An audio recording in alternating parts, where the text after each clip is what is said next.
Bonjour, j'espère que vous allez bien. Très content de vous accueillir pour votre information. On démarre le mois de juin cette fin de semaine et il n'en reste pas long peut-être pour vos enfants à l'école. Les parents, commencez-vous à stresser un petit peu? En tout cas, aucun stress, je peux vous dire déjà, c'est une belle émission. Je peux vous l'annoncer à l'avance. François Pilon qui sera avec nous. C'est lui qui préside une commission pour connaître les besoins de nos aînés pour le compte d'Action Laval. Carmen Sylvestre, comédienne, elle qui est aussi une chroniqueuse pour Sucré Salé. Dominique Seigneur, directrice des communications d'Allergie Québec. Martin Roberts, auteur, compositeur, interprète, vient nous présenter son EP. Eliane Gagnon, qui est directrice générale et aussi, de même que fondatrice que SoberLab, nous parle évidemment de sobriété et d'une nouvelle plateforme lancée par SoberLab. Lucie Hainaut, qui est vétérinaire, vient nous parler de cette nouvelle loi qui entre en vigueur aux États-Unis si on veut traverser avec notre ami canin. Aussi, Gab Forêt, auteur, compositeur, interprète, qui vient tout juste de lancer un nouvel album. Il y a Nicolas Vincent Poirier qui vient nous parler du plus récent Mad Max. Et tout d'abord, Isabelle Dominique-Cros nous parle du temps d'écran.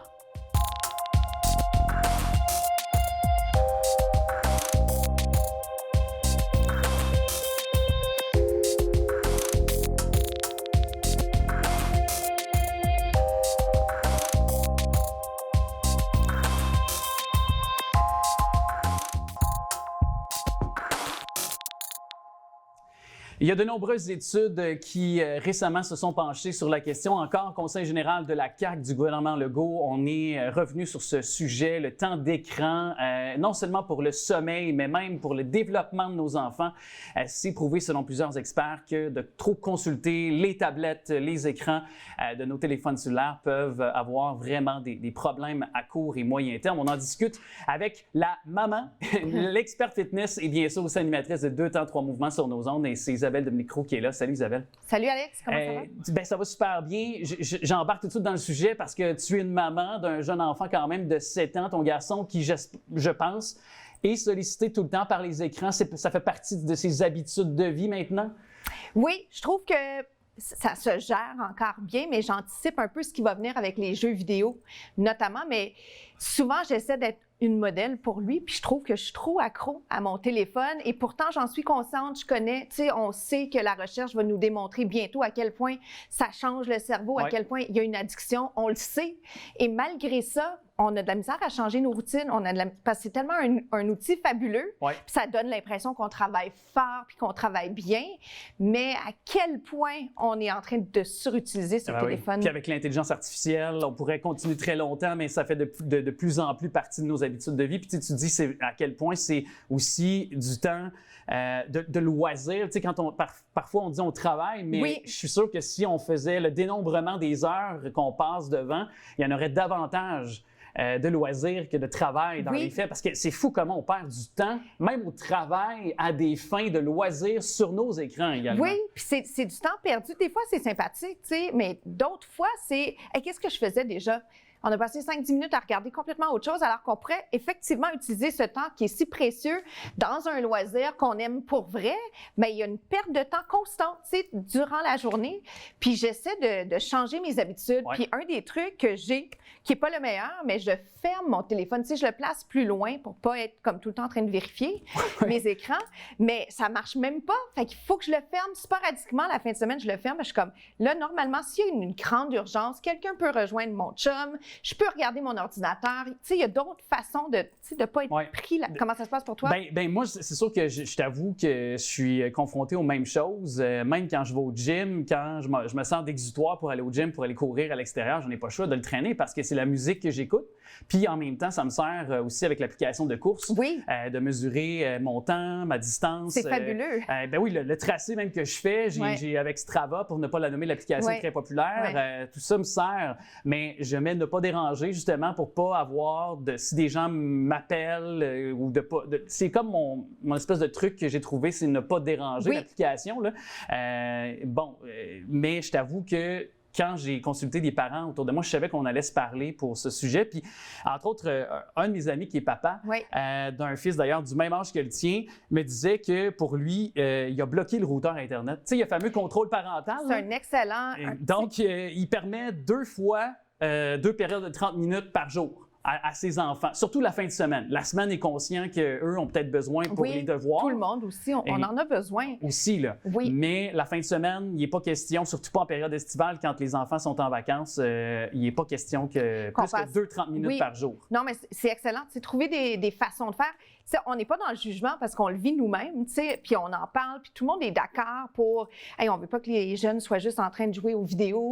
C'est inquiétant, les médias sociaux, au niveau de la sécurité, alors que notre téléphone nous sécurise. Fait que c'est comme paradoxal parce qu'on est comme, ben, si on a un téléphone, ils vont être en sécurité. Fait qu'il faut comme se défaire un peu de ce qu'on pense qui est cet outil-là extraordinaire. C'est ça. Puis enlever les notifications, modifier un peu les notifications. Je pense que ça, c'est la clé du succès. Changer la routine, peut-être aussi. Est-ce que tu verrais parmi les solutions? Enlever des... Moi, il faudrait que j'enlève Facebook. Pour vrai. Donc, enlever les applications, peut-être qui est sujet à nous à aller trop sur le téléphone, peut-être. Oui, qui nous divertissent. Tu sais, les applications qui nous divertissent, qui font juste comme, finalement, on se compare, on regarde ce que les autres font, tu sais, puis c'est comme, ben ça sert pas tant.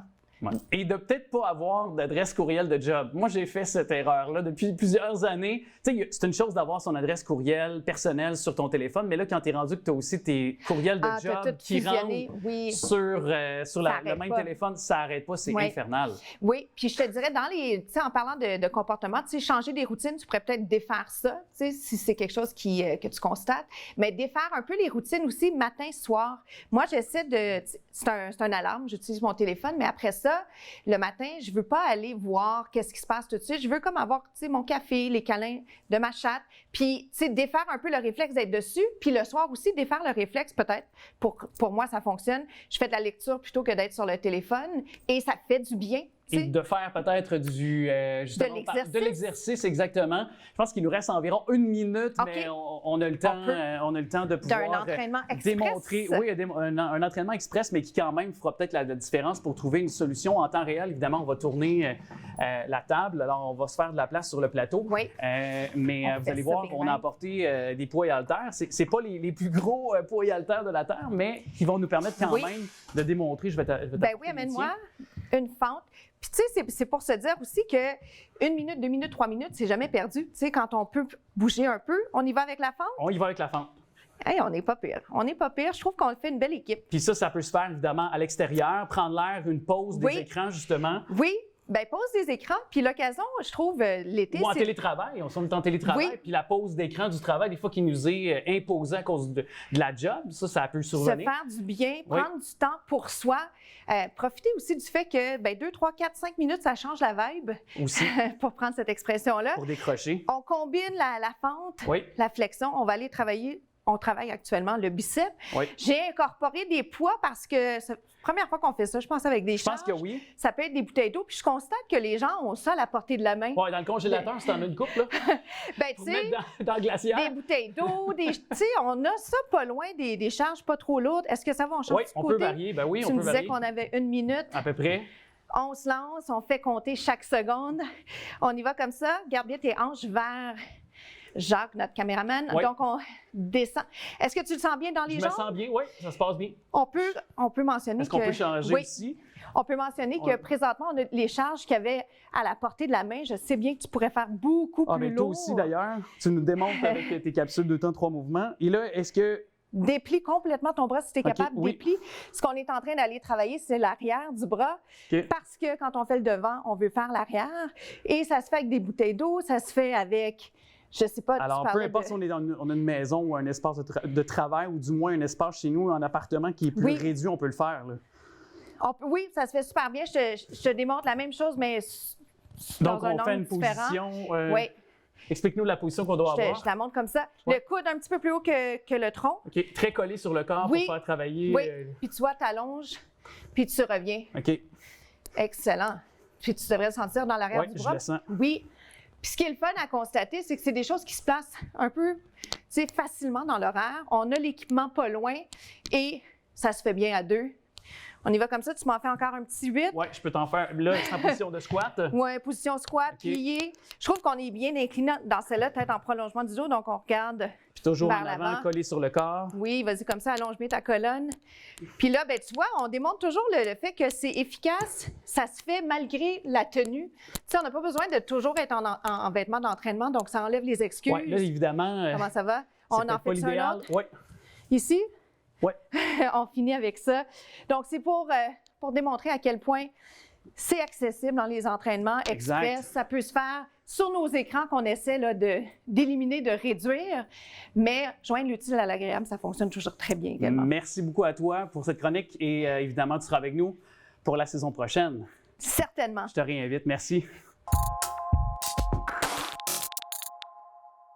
Il y a une commission d'Action Laval pour les années qui, d'ailleurs, actuellement est en cours depuis le début de l'année. Elle a été mise en place par cette même formation politique municipale. On en parle avec François Pilon, qui lui est ancien député de Laval-des-Îles sous la bannière fédérale du NPD, membre également du CA de la FADOC Laval et les représentants également d'Action Laval pour le district Laval-les-Îles, vous aurez compris, et il est président également de cette commission d'Action Laval pour les années qu'on va appeler sous le diminutif de CALA, parce que le nombre de fois qu'on va le dire, je pense que ça va être plus facile. Monsieur François Pilon, bonjour. Bonjour. Content de vous accueillir. Tout d'abord, pourquoi vous avez été de l'avant avec cette commission, avec l'Action Laval? Bien, parce que justement, nous, à Action Laval, on veut être proche. On ne veut pas prendre des décisions pour les autres. On veut faire de la consultation. Et puis, vu que j'étais déjà sur le CA de la FADOC, c'est vraiment l'Action Laval qui m'a demandé Qui vous a mandaté, là. Si je voulais présider cette commission-là. Alors, je le disais, donc, la commission qui est en cours depuis un certain temps, et puis, comment ça fonctionne? Est-ce que vous vous rendez, par exemple, dans les résidences pour personnes âgées ou sur le terrain pour les sonder? Oui, on va dans les résidences personnes âgées. On essaie de rencontrer les intervenants du milieu, les résidents, mais aussi les administrateurs. Au début, on pensait que ce serait juste les résidents, mais après avoir parlé avec des administrateurs, eux aussi ont des problèmes qu'ils peuvent adresser eux vivent certains problèmes qui ne sont pas les mêmes que les aînés eux-mêmes. Et parmi ces problèmes-là, qu'est-ce qui en est ressorti jusqu'à présent? Je comprends que ce n'est pas terminé, mais quand même. Ça dépend. Pour les résidents, c'est surtout un problème de mobilité. Des feux de circulation qui sont trop rapides, au feu rouge. L'autobus, les transports collectifs sont gratuits, mais si tu es obligé de marcher 1 kilomètre pour te rendre pour le prendre, l'autobus, mais donc l'accessibilité. L'accessibilité au service de transport collectif. Puis du côté des administrateurs, c'est plate à dire, mais la ville administre les RPA, comment on appelle ça? Pas les vidanges, le recyclage. Oui. C'est plate à dire, mais dans une maison de personnes âgées, il y a beaucoup de roulements et il y a beaucoup de boîtes, tout ça. Et puis, avec le nombre de bacs, ils n'en ont pas assez. Ils ont demandé à la ville pour en avoir plus, puis la ville a dit « Débrouillez-vous, payez pour le faire faire ». Mais si on paye pour le faire, si la RPA paye pour le faire faire, mais ça va être remis sur le prix, le loyer des résidents. Et puis, c'est pas ça qu'on veut. Donc, même de la portion, vous avez parlé des administrateurs, des gens qui donnent des soins également au quotidien aux personnes âgées. Il y a une réalité qu'on veut faire entendre aussi. Là, donc, par la suite, parce que là, je comprends qu'il y a donc toujours ces consultations qui sont en cours. Oui. Qu'allez-vous faire par la suite, à la suite de colliger ces informations-là? Est-ce que vous comptez en prendre aussi, en donner oui, mais là, on commence par les RPA, mais on a aussi les OBNL, les popotes mobiles, ceux qui donnent des services de loisirs, tout ça aussi qu'on va aller rencontrer avant, on espère, avant la mi-2025, pour, avec toutes ces informations-là, faire un rapport qu'on va donner à Action Laval, des rapports et des recommandations qu'on va donner qui vont mettre à l'Assemblée générale d'Action Laval pour en faire un programme pour les prochaines élections. Pour la prochaine campagne électorale municipale, oui. Pour être vraiment là, ce que les gens veulent, pas ce que le parti veut. Donc, autant sur le plan des loisirs culturels, on parlait de transport collectif tout à l'heure, là, autant que le plan également, peut-être, bon, vous parliez des actions communautaires qu'on peut faire aussi, parce que les organismes communautaires sont très actifs pour aider au quotidien nos personnes âgées aussi. Oui, mais comme moi, en tant que membre du CA de la FADOC, c'est un problème qu'on a, c'est avoir des locaux le soir, parce que il y a beaucoup de gens, la FADOC, c'est de 50 ans et plus. C'est tout de 50 à 65 ans qui travaillent. Si on veut les faire jouer pickleball ou quelque chose de même, il faut que ce soit le soir. Pour briser l'isolement. Oui. Et puis le soir, des locaux à Laval, ils sont tous pris par la ville. Il faudrait trouver un moyen, soit de les aider financièrement, ou les moyens, comme vous dites, on est encore en consultation, mais les moyens pour les aider à pouvoir offrir des services à plus de personnes. Et là, si jamais il y a des personnes âgées, s'il y a jamais des propriétaires de résidences, par exemple, ou d'OBNL, d'organismes communautaires qui peut-être aimeraient avoir, dans le fond, des gens qui, de votre parti, donc vous et votre équipe, aillent à leur rencontre justement pour pouvoir répondre à vos questions, de quelle façon on peut vous joindre? Vous allez sur le site Internet de Action Laval. Et il y a un onglet, là, je ne peux pas vous dire exactement il est où l'onglet, qui est ajouté pour le CALA, C-A-L-A. Et puis vous allez là-dessus, puis vous allez avec toutes les informations. Et puis c'est Mme Sadia Brini qui va colliger l'information, puis va prendre rendez-vous pour qu'on aille les voir. Alors, ce sera ajouté au bas de l'écran suite à notre conversation. Mais quand même, vous qui êtes au contact, je dirais assez souvent hebdomadairement en tant qu'élu, certainement sur le terrain, mais aussi au sein de la FADOC. Futur élu, oui, dis-je, et au sein du moins de cette commission, vous entendez des choses. Est-ce qu'on est encore dans cette période de la pandémie où on parlait beaucoup que nos élus étaient malheureusement très isolés, peut-être certains même avaient malheureusement développer des problèmes cognitifs plus rapidement dus à la détresse, dus à l'isolement, parce que aussitôt qu'on coupe, on le sait, des personnes âgées peut-être de socialisation, il peut survenir de l'accélération de certaines choses au niveau des problèmes cognitifs, c'est déjà prouvé. Alors, est-ce que vous avez vu encore un effet, même si on en est sorti de cette pandémie depuis quelques années? C'est sûr qu'il y a encore beaucoup d'isolement, puis c'est une des choses qu'on nous a demandé. Ça a l'air qu'il y a une ville, si je me souviens bien, si je ne me trompe pas, c'est Ville d'Anjou, que toutes les personnes de 80 ans et plus qui habitent seules sont appelées tous les jours par la ville pour être sûr de... Ouais.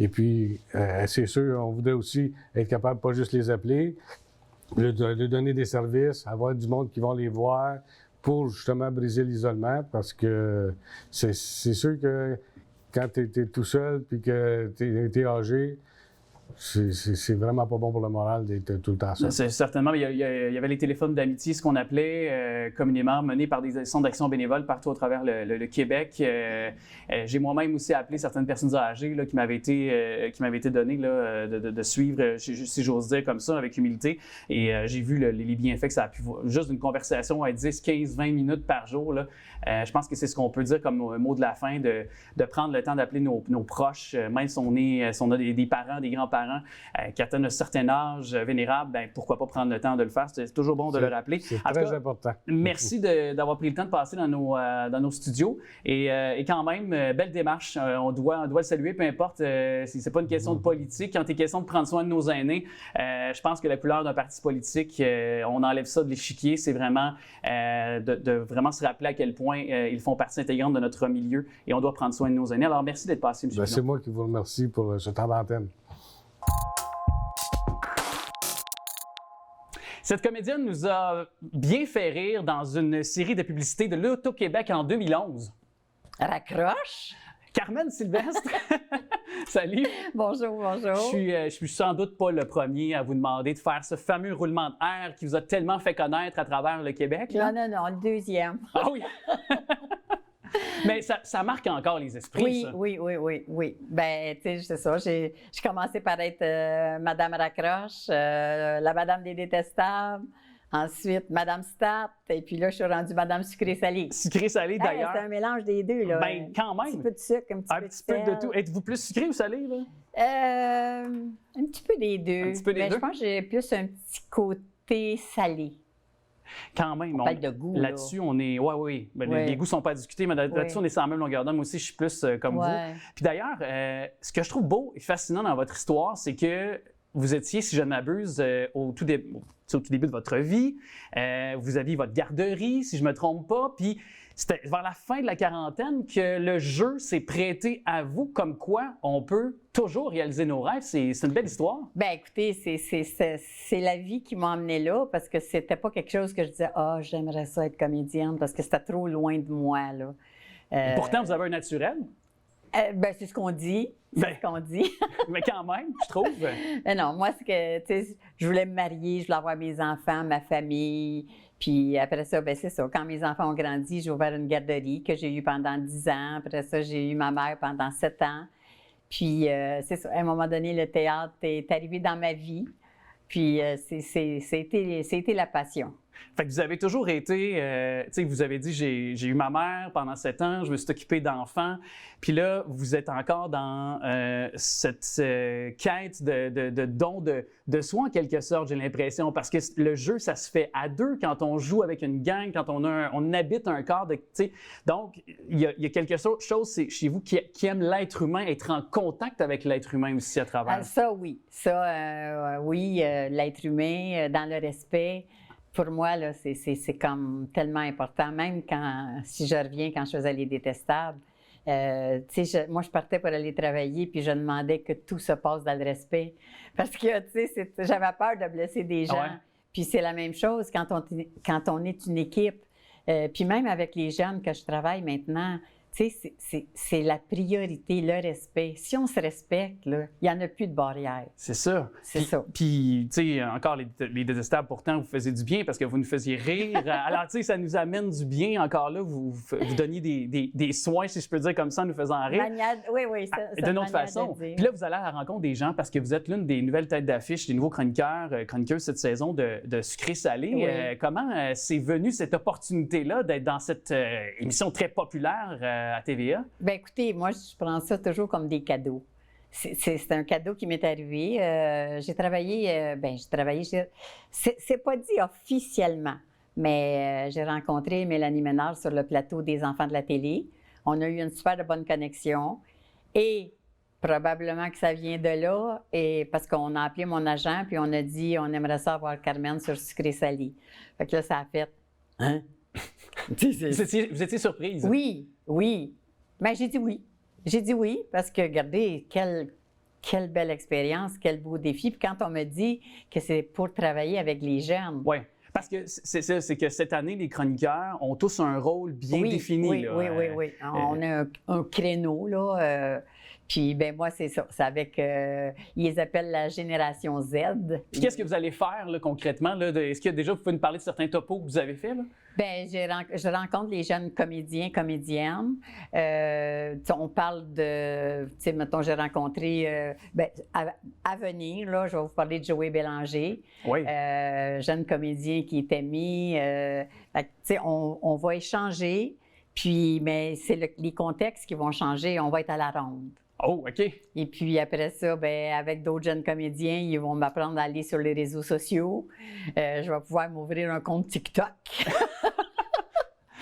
Puis parler de leur métier, comment ils ont débuté, puis différents sujets comme ça avec les jeunes. Un petit peu voir un peu les deux générations finalement, comment vous voyez la vie, puis en même temps de voir que j'imagine dans certains cas que même si vous n'avez pas la même génération, la même décennie en termes d'âge, il y a bien des valeurs ou des choses que vous vivez qui se ressemblent aussi. Bien, les valeurs, oui, mais les jeunes ont des bonnes valeurs, là. Ouais. Puis ce qui arrive aussi, c'est leur langage est différent. Leur langage est différent parce que des fois, tu sais, ils vont nous dire des choses, mais si tu dis ça veut dire quoi, puis vice-versa.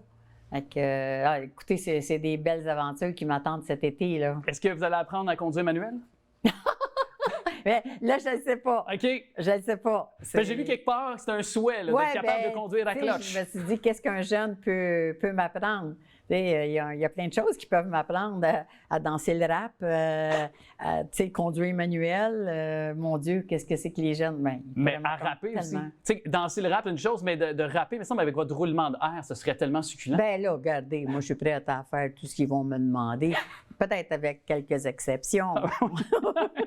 Quand même, tant que c'est dans la bonne humeur, Oui. tant que c'est de bon goût, j'imagine. Oui. Ça, j'ai aucun doute. Alors, à sucré-salé, c'est assurément un rendez-vous du lundi au vendredi, évidemment, à 18h30 à TVA. Mais je prends encore un petit peu de temps parce qu'on va profiter du temps qui nous a encore compté ensemble, Mme Sylvestre, parce que vous avez touché, je pense, tout le Québec en incarnant ce rôle plutôt au cours des derniers mois dans Stat. Oui, c'est entre autres la dame atteinte de la maladie d'Alzheimer. Vous en avez fait parler beaucoup de ce rôle-là? Beaucoup, beaucoup, beaucoup. J'ai eu beaucoup de commentaires aussi. Tu sais, même sur les réseaux sociaux, des gens, ils sont capables de nous rejoindre avec Messenger. Puis les gens ont été très touchés parce qu'il y a plusieurs familles, plusieurs personnes qui vivent ça. Tu sais, qui a pas... Bien, tout le monde a une mère, un père, ou une personne âgée malade autour de nous. Là. Oui. Puis même la maladie d'Alzheimer, elle touche beaucoup de gens. Puis, de plus en plus jeunes. De plus en plus jeunes. Puis là, avec aussi, il y en a qui ont dit, vous m'avez aidé à comprendre certaines choses. Vous m'avez... bien, c'est pas moi, c'est l'auteur. C'est les mots de l'auteur. Puis vous savez que... Mais ça prenait quelqu'un pour l'incarner aussi solidement que vous, là, comme vous l'avez fait aussi. Là, bien, c'est ça. Enlevez-vous pas non plus le mérite qui vous revient quand même. Non, ben, je sais, mais quand même, c'était les mots... Oui, j'ai dit les mots de l'auteur, mais c'était bien. Et comment on fait pour construire un rôle comme celui-là? Parce qu'en même temps, il faut rester dans la justesse, il ne faut pas surjouer, il faut être vrai. Puis c'est touchant, c'est délicat comme sujet aussi quand même. Est-ce que ça a été difficile pour vous quand même à construire ou comme rôle? Je peux pas dire que ça a été difficile à construire parce que j'ai vécu quand même. Vous savez, tu sais, quand on vieillit, là, la vie, elle nous a donné des petits coups de pied des fois. Puis j'ai fait la rencontre avec plusieurs cas de la maladie, puis un petit peu de tout. L'Alzheimer aussi dans la famille, une amie, des beaux-frères, des belles-sœurs. Puis, tu sais, c'est comme, on dirait que ça reste dans notre cœur, puis on se laisse porter on se laisse porter. Ouais. Parce que puis tu regardes les autres comédiens en face de toi, puis, tu sais, je veux dire, ça devient un partage, ça devient une union, puis... Regardez, j'ai eu la chance de jouer avec la crème des comédiens, là. C'est sûr que vous étiez bien entourés, ça c'est sûr aussi, mais ils étaient bien entourés également avec votre présence, ça c'est aussi un fait. En tout cas, chose certaine, vous êtes un beau modèle de vieillesse, puis de lucidité. Puis moi, je retiens ça de notre rencontre, Mme Sylvestre. Merci beaucoup d'être passée dans nos studios. Je souhaite beaucoup de projets, beaucoup de vivacité le plus longtemps possible pour nous avoir dans notre télé, le plus longtemps possible également.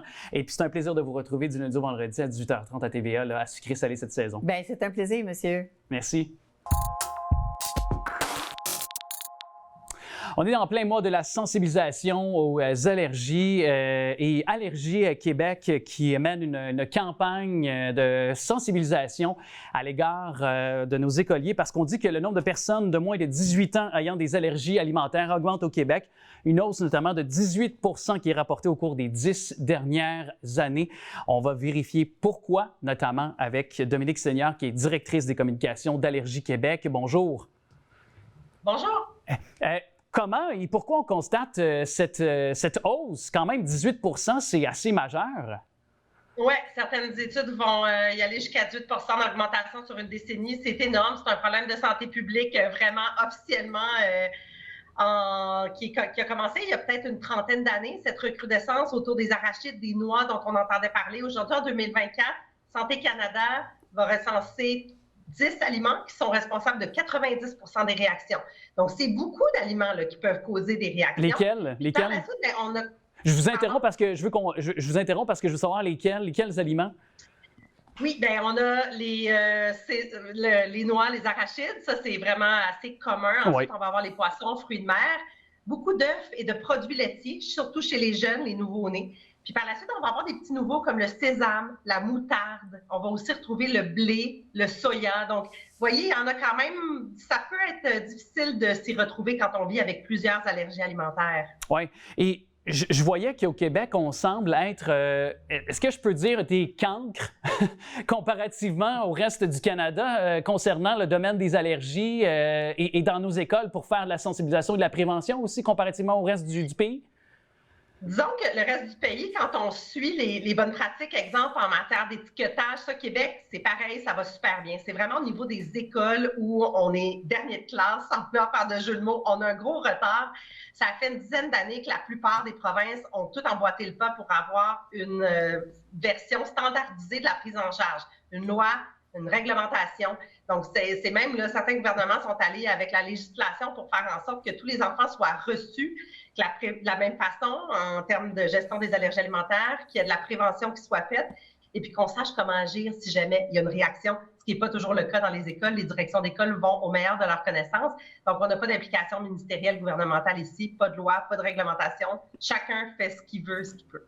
Et donc, comparativement, par exemple, dans le reste du Canada, c'est quoi? C'est qu'on intervient dans les classes, on fait de la sensibilisation auprès des parents pour pas qu'ils le mettent dans les boîtes à lunch. Un exemple d'aliments, exemple comme les noix de leurs enfants. C'est le genre d'incitation qui est fait auprès des parents dans les autres provinces, comparativement chez nous? Vous allez être surpris parce que c'est un peu l'inverse. Ah ouais? Disons qu'on prend l'Ontario. Ouais, c'est histoire triste.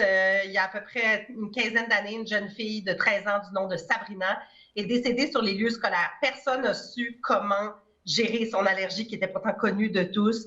Elle est entrée en détresse respiratoire, décédée sur les lieux. Sa famille a mené une campagne de sensibilisation pour faire en sorte qu'il y ait un encadrement et ça a été légiféré 2 ans plus tard. Pourquoi je dis que c'est un peu le contraire? C'est que quand on parle de législation, on parle de permission potentielle quand on a géré toute la phase de formation, la réception de l'enfant avec son bien médical, l'identification des enfants, les signes et symptômes, comment agir en cas de problème, comment ne pas isoler l'enfant, mais plutôt l'inclure de façon sécuritaire. Et puis par la suite, ces provinces-là, donc, elles n'ont absolument pas de retrait ou de bannissement des allergènes en milieu scolaire. D'ailleurs, ça fait plus de 15 ans qu'en Ontario, ils fonctionnent sans bannissement parce qu'ils ont légiféré. Ils ont de nombreuses formations, ils travaillent à la source en sensibilisation.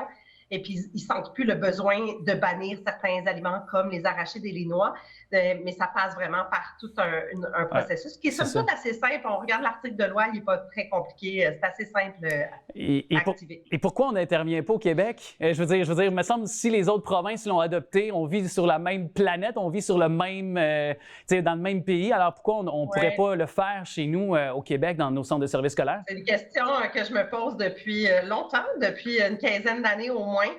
Je sais que c'est compliqué au Québec. Bon, on a tous un ministère de la Santé, Éducation. Il y a aussi le ministère de la Famille pour tout ce qui est repas, dîner, services de garde. Après ça, il y a les syndicats. On a les infirmières par territoire. C'est assez complexe. C'est une grosse machine à faire déplacer.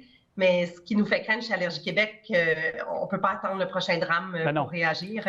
Il faut vraiment agir en amont comme le font les autres provinces. Est-ce que ce serait de peut-être chez les distributeurs et producteurs, par exemple, de produits, parce que des fois, c'est tellement mal indiqué sur les étiquettes, le consommateur moyen ne s'y retrouve pas. Même, je me demande si l'industrie est capable de détecter et à quantifier les allergènes qui sont même présents au sein même de leurs mêmes produits. Est-ce que ce serait de passer par là, notamment parmi les pistes de solutions? Bien, habituellement, la loi sur l'étiquetage est claire puis est standardisée au Canada. Là où on a des problèmes, c'est par exemple les produits artisanaux. Ça peut être vraiment difficile de s'y retrouver, des petites productions, des fois des traductions qui sont mal faites. On en voit de toutes les couleurs. Je pense que ça serait important de sensibiliser les gens qui entourent l'enfant allergique, que ce soit les enseignants, que ce soit ses amis, créer des outils pour que ça soit simple, que ça soit le fun d'en parler puis qu'on sache que cet enfant-là, cette allergie-là, il n'y a pas de partage, on se lave les mains, puis la vie continue. C'est de la façon qu'il faut qu'on voit, c'est énormément de pression et de stress sur les épaules des parents.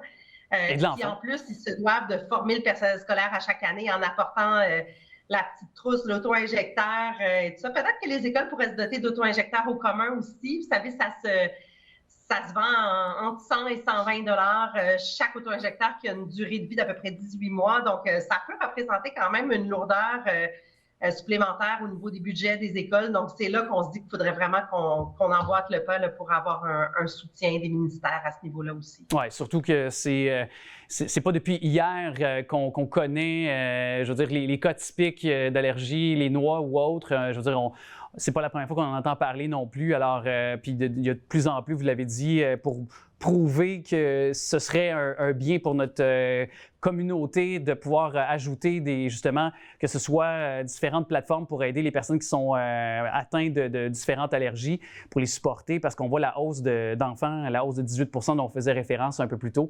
Alors, si on veut continuer de les soutenir puis de favoriser l'inclusion, je pense que ça passe par là. En tout cas, merci d'avoir rappelé ce message très pertinent. Dominique Seigneur, c'est un plaisir de vous recevoir et les liens sont au bas de l'écran pour avoir plus d'informations concernant vos revendications et les pistes de solutions qui seraient peut-être envisagées chez les parents, les enfants également qui étaient donc témoins de notre conversation. Merci à vous. Merci. Je suis content de le voir dans un contexte où c'est le fun. Parce que dans un autre contexte, peut-être que j'aurais été moins heureux de le voir s'il m'avait collé un ticket. Je ne sais pas, peut-être aussi.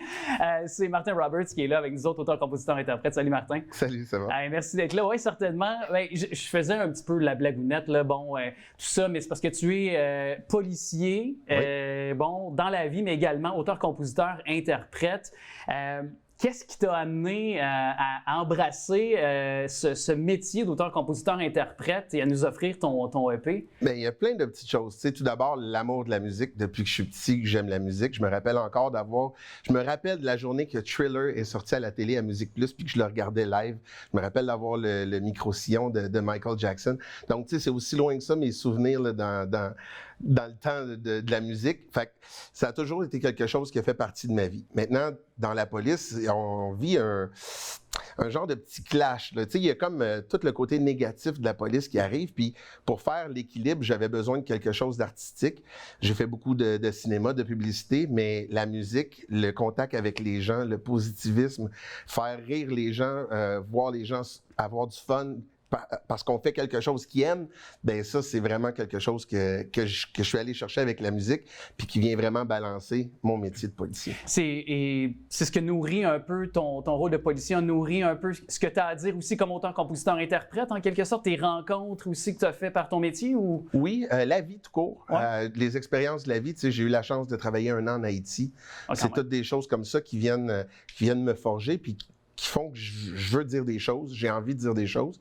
Puis ben quoi de mieux qu'écrire une chanson puis de le dire au plus grand nombre de personnes possible. C'est ça. Et le public, nécessairement aussi, veut pas quand tu es auteur, compositeur, interprète, quand on t'adulte sur scène, c'est peut-être plus heureux que des fois. L'envers de la médaille comme policier, pas toujours, j'imagine, c'est pas toujours des tapes dans le dos qu'on te donne non plus, j'imagine. Non, c'est ça. Dans la police, on distribue pas beaucoup de sourires. Mais justement, quand je suis sur le stage puis qu'on a cette vibe-là, l'interaction avec le public qui est vraiment très positive, là, ça, pour moi, c'est vraiment, comme j'ai dit, là, une question de balance d'équilibre. Et pourquoi Écho intérieur? Pourquoi le titre de ce EP-là que tu nous offres? Mais c'est ce qui résonne à l'intérieur de moi. Comme je dis, tu sais, j'ai des choses à dire. Le mot écho intérieur, c'est qu'est-ce que j'entends en dedans, qu'est-ce que j'ai le goût de... Profondeur. Ouais. Qu'est-ce que j'ai le goût de partager. Perspective, peut-être. Est-ce que aussi, tu sais, moi j'aime beaucoup le mot perspective parce que c'est hauteur, c'est recul, c'est une vue d'ensemble sur notre vie, sur celle des autres également, parce que veut pas, on vit tous un peu en communauté, c'est d'échanger. Tu parlais d'Haïti, entre autres. Ouais. C'est un enrichissement, c'est une connexion humaine que tu as eue. Oui, puis en même temps, tu sais, je le cache pas là, dans ma carrière que je suis policier.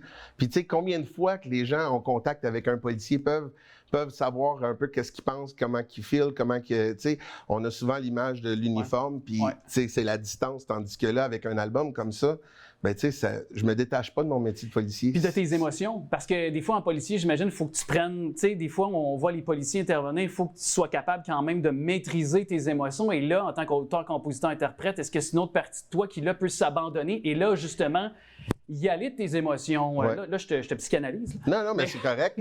En autant qu'il n'y a pas de facture avec ça, tout va bien. Non, il n'y en a pas. Okay. C'est gratuit, puis en plus, on fait de la belle pub. D'accord. Mais non, oui, c'est vraiment ça. Tu sais, je dirais pas que c'est une thérapie, mais en même temps, j'ai besoin de ça. Mm-hmm. J'ai besoin de ce contact-là, le fun. Puis oui, tu sais, c'est se laisser aller, lâcher son fou. Tu sais, au travail, c'est peut-être moins la place pour faire ça. Oui, aussi. Il y a des grosses chansons sur l'album. Moi, je viens je le dis avec fierté, je viens de la Mecque du country au Québec, en Mauricie, puis de ce coin-là de pays. Puis là, quand tu m'es arrivé avec une chanson, je feel cowboy, je dois t'avouer que c'est venu dans mes cordes. Puis ce son country aussi que tu proposes, tu sais, qui d'habitude, on pense son country, on pense à ruralité. Donc, toi qui arrives avec tu viens tu me le disais, tu as joué au hockey pour Verdun, fait que tu viens quand même d'un côté plus urbain. Fait que j'ai trouvé ça le fun que tu amènes une touche urbaine dans ton son country, je trouve. Oui, bien, tu sais, le côté urbain, c'est vraiment qui je suis. Tu sais, c'est un peu mais aussi ce que j'écoutais quand j'étais plus jeune. La pop a toujours été présente dans ce que j'ai écouté. Je me rappelle d'avoir écouté les New Kids on the Block à côté. mais c'est ça. Puis je trouve que, tu sais, avec le petit goût country, qui est le goût du jour aussi, tu sais, j'aime faire de la musique d'actualité, de la musique que les gens aiment. Donc, c'est ça. Puis avec Kingdom Street, qui, eux, sont arrivés, puis il y a un travail d'équipe qui se fait vraiment. Là, on s'assoit, puis on discute, puis pour vrai, il est arrivé avec des sons comme « Je feel cowboy ». Moi, je l'entendais quasiment comme une chanson de Bon Jovi, tu sais. « Je feel cowboy ». Puis lui est arrivé, puis avec un Patrick, peu de... Patrick Donovan. Puis il m'a bâti ce côté-là de l'idée que je suis arrivé avec, puis ça a donné ça, puis je suis content. Ça sonne super bien, puis on va prendre 30 secondes parce que Kingdom Street, c'est une formation musicale avec Pamela aussi, sa conjointe, qui forme le duo notamment, très pop, tu sais, très justement, parfois même un peu dance, tout ça. Puis là, je trouve que métissé, jumelé avec ce son country, ça amène quelque chose qui se démarque, une originalité avec ton grain de la voix, ton grain de voix aussi, qui, pour moi, s'amalgame bien avec le son country, je trouve. Ben merci. Un bel exercice là-dessus. Puis c'est vraiment, tu sais, je pense que le résultat de l'album, c'est vraiment le plaisir aussi qu'on a à travailler ensemble. Là, je vais dire, on se craint. Tu sais, on se challenge, on fait « OK, ouais, mais moi, je verrais ça, puis je ferais ça comme ça. » Puis c'est vraiment un beau travail d'équipe qu'on réalise, puis je suis content du résultat. Tu as plusieurs chansons qui ont joué à la radio. On avance en est une aussi. C'est une belle proposition musicale. Là, il y a 4 chansons sur le EP. Est-ce qu'en spectacle, tu comptes peut-être y aller de nouvelles chansons ou de covers? Comment ça peut être un spectacle des gens qui seraient curieux de te voir en show, Martin? Bien, un spectacle, moi j'ai 9 compositions, dont une chanson de Noël. Fait que... Oui. Qui avait été un buzz, hein? Tu sais, quand même, radio également. Là. Oui. Puis Roger aussi. Roger aussi, effectivement. Donc, tu sais, j'ai tout ce que j'avais fait en single avant. Donc, ça équivaut à environ 8 chansons. Ce qui représente un petit peu moins que la première partie. Puis effectivement, toutes les chansons qui m'ont inspiré, tu sais, je pense à Jean Leloup, Isabelle, c'est une chanson que j'adore faire en spectacle. Fait, les autres chansons sont des chansons québécoises qui m'ont inspiré à faire ce métier-là aussi. Donc, en spectacle, j'amène des chansons de cover, puis mes chansons. Aussi. Alors, ce sera sur les réseaux sociaux, on pourra voir les dates. Là. Donc, ça se développe une carrière avec ton EP qui est disponible partout. Mais assurément qu'on a quelqu'un à tes côtés qui s'appelle Dom Lebeau, auteur, compositeur, interprète aussi, qui est d'ailleurs très mignon, avec sa guitare d'autant plus. Alors, vous allez nous faire une performance. Quelle chanson tu veux nous jouer? Est-ce que tu veux nous jouer On avance? Déjà, on s'était un peu lancé, là. Parce que je pense que c'est quand même un bon hit radio. Oui, effectivement. On avance, c'est quand même classé 81e dans le top 100. Fait que, oui, effectivement, ça a été joué quand même à bien des places au Québec. On va vous faire On avance aujourd'hui. Et peut-être nous parler, avant de la jouer, du contexte de la chanson, d'encore un peu de temps, peut-être préciser l'historique. Moi, je trouve que, tu sais, souvent, la chanson « On avance », c'est parce que souvent, on fait comme « OK, j'ai eu un échec », puis je le prends comme « Ah, j'ai échoué, j'ai pas réussi ». Alors que souvent, c'est ça qui nous forge, puis c'est ça qui nous fait avancer dans la vie. Puis c'est toute une question de comment on voit les choses, puis que ça nous fait avancer. Puis souvent, dans la chanson « On avance », j'amène plus le côté où on vit une relation amoureuse. Puis, tu sais, souvent, on va faire comme « Ah, tu sais, ça fait 3 ans, puis on s'est laissé ». Ouais, mais tu as vécu 3 belles années. De bonheur. De bonheur. Puis, tu sais, je pense que les paroles, on pourra dire qu'on a pris le temps de s'aimer au moins. Tu sais, moi, je pense que ça, c'est une des paroles les plus fortes de la chanson. Alors, on vous écoute dès maintenant. Pour votre information, on vous laisse vous installer. On aura le plaisir d'entendre Martin Roberts. Il faudra frapper fort sur les murs du temple, crier encore pour qu'on puisse enfin nous entendre, se tenir droit contre vents et marées, avant qu'un jour la vie décide de nous écorcher. Nous on avance. Je me rappelle de nos débuts, à mon premier message auquel t'as répondu. On s'est aimé, on a pleuré, en sachant bien qu'il y aura d'autres chemins à traverser. Nous on avance. Et même si personne peut savoir ce qu'il y aura demain, le soleil brille quand on regarde au loin. On pourra dire qu'on a pris le temps de s'aimer au moins. Nous on avance. On fait ce qu'on peut à travers les tourments. Un petit sourire et tout revient en un instant. Avant d'être vieux, avant de se dire adieu, on pourrait vivre heureux et rire comme des enfants. Nous on avance. Et même si personne peut savoir ce qu'il y aura demain, le soleil brille quand on regarde au loin.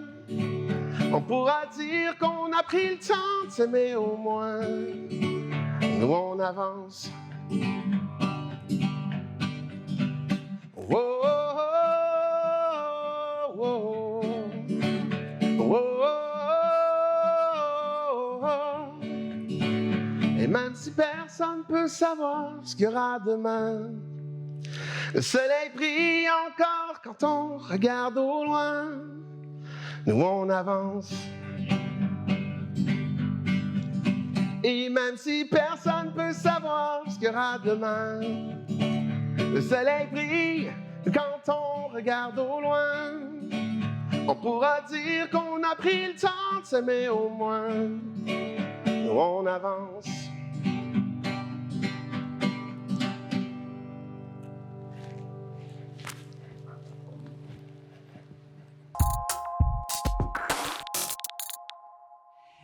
Elle est fondatrice et directrice générale d'un organisme qui peut vraiment être déterminant. Si vous connaissez des gens qui ont peut-être des problèmes de consommation, si vous-même aussi vous vous questionnez sur votre propre consommation, c'est Eliane Gagnon qui est avec moi pour discuter de plein de trucs concernant Sober Lab. Salut Eliane. Salut. On connaît bien sûr ton passé de comédienne, ta sortie médiatique qui date déjà de quelques années pour y aller d'un cri du cœur. Puis je pense que ça en a inspiré plus d'un à se tourner vers Sober Lab ou à d'autres ressources pour aussi donc être abstinent, être sobre. Et ce sera d'ailleurs ma première question parce que j'ai le goût qu'on le clarifie.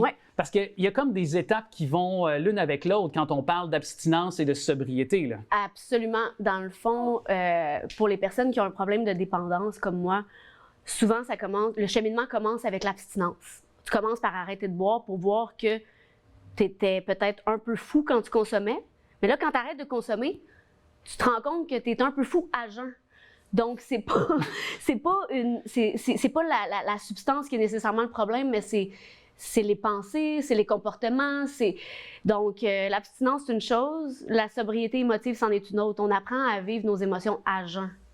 Donc, il faut que tu fasses un cheminement pour savoir pourquoi, finalement, tu allais consommer. Exactement. Ben oui, pourquoi tu as besoin de t'engourdir. C'est exactement, la distinction est super importante parce que tout le monde est capable d'être abstinent, je veux dire, mais d'être bien à jeun, là, c'est une autre paire de manches. Ouais. Donc, pour toi, c'est un travail de tous les jours, même si tu es sobre maintenant. Même là, je sais pas si je suis sobre parce que je compulse dans plein d'autres affaires, genre les projets, la créativité. J'ai fait des transferts, mais un peu plus positifs, on va dire. Ouais. Mais quand même, il faut faire attention. Oui. C'est ça. C'est ça, c'est un travail de tous les instants, comme on disait. Exact. Mais en même temps, quand tu parles de projet, dont fonder et être la directrice générale de Sober Lab, il y a une programmation Une programmation en virtuel puis en présentiel. Dans le fond, on a un nouveau lieu qui s'appelle la station Sober Lab à Sainte-Adèle. C'est un lieu d'hébergement intermédiaire pour des personnes qui veulent maintenir leur sobriété après les épreuves de la dépendance, ou encore pour ceux qui voudraient découvrir ce mode de vie-là pour des séjours en court terme aussi. OK. Donc, c'est adapté, quoi? Puis les activités sont modelées selon la réalité, évidemment, des gens qui vivent avec un problème de dépendance. Exactement. Par contre, on a des activités en virtuel. On appelle ça les cœurs de Sober Lab, à tous les lundis soirs à 20h.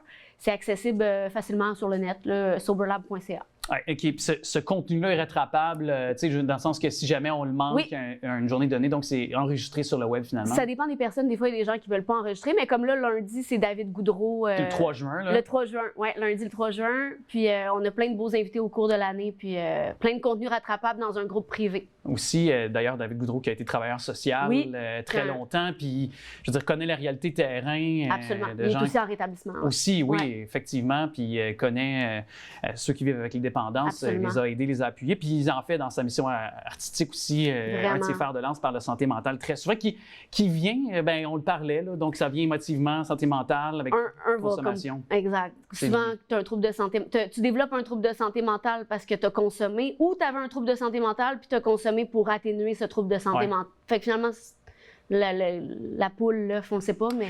Est-ce qu'il y a aussi... puis j'en parlais avec ma conjointe récemment, puis on parlait de consommation féminine, peut-être plus ciblée, puis moi, je trouvais que chez les femmes, entre autres, je sais pas, on dirait qu'on y va de plus en plus vers les mocktails, on y va de plus en plus vers aussi, même les drinks alcoolisés, vers l'image de moins de calories. Oui, c'est vrai. Puis en même temps, c'est comme pour nous déculpabiliser de consommer de l'alcool parce qu'il y a moins de calories. Puis on sait que souvent, l'image féminine, c'est très fort, les calories, le poids, la prise de poids.